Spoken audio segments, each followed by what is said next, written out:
2.5 बरस में जितना पसीना बिहार में अगर किसी एक व्यक्ति ने राजनीतिक सामाजिक क्षेत्र में पसीना बहाया, मेहनत की है, तो उसका नाम है प्रशांत किशोर। 1 करोड़ लोगों को इकट्ठा करके दल खड़ा कर दिया। अब जब विकल्प खड़ा हो गया है तो दोनों जो दल जो जिनको राजनीतिक मुफ्तखोरी की वर्षों से आदत लगी है कि उनको मालूम है कि हमने काम किया नहीं है, लेकिन अभी मोदी जी आएंगे, अभी नीतीश कुमार के पार्टी वाले जाएंगे और लालू का डर दिखाकर वोट मांगेंगे। अरे भैया हमको वोट नहीं दोगे तो जंगल राज आ जाएगा। इसी तरह लालू जी को मालूम है कि उन्होंने कुछ नहीं किया है, उनके पास कोई कार्यक्रम नहीं, कुछ काम नहीं, सिर्फ जाकर ये कहना अरे भाई मुसलमानों देख लो, भाजपा फिरका परस्त शक्तियों को रोकना है, सांप्रदायिक शक्तियों को रोकना है, तो हमको वोट दो, नहीं तो भाजपा आ जाएगी। तो इन दोनों दलों को राजनीतिक मुफ्तखोरी का आदत लग गया है, काम न करना और सिर्फ दूसरे का भय दिखाकर वोट लेना। अब ये इसलिए घबराए हुए हैं कि जनता को अगर तीसरा कोई विकल्प मिल जाए, रास्ता दिख जाए, तो दोनों की लुटिया डूबने वाली है। और ऐसा मैं सिर्फ अति विश्वास में नहीं कह रहा हूं, ऑलरेडी 2020 में दिखा।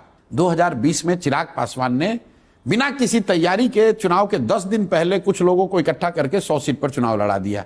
तो आपने देखा कि जो मैं बात बता रहा हूं बदलाव की या विकल्प की चाहत इतनी बड़ी थी कि अपने आप को सूरमा समझने वाले नीतीश कुमार और जदयू 70-72 से घट के 42 पर आ गए।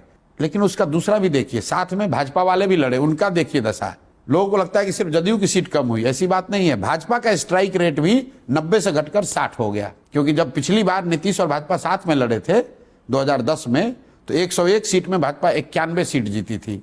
2020 में भाजपा 110 सीट लड़ी और 72 सीट जीत कर आए, उसमें चिराग पासवान नहीं लड़ रहे थे। तो अगर 2020 के चुनाव को सिर्फ आप चिराग के एंगल से देखते हैं तो आप बहुत बड़ी भूल कर रहे हैं।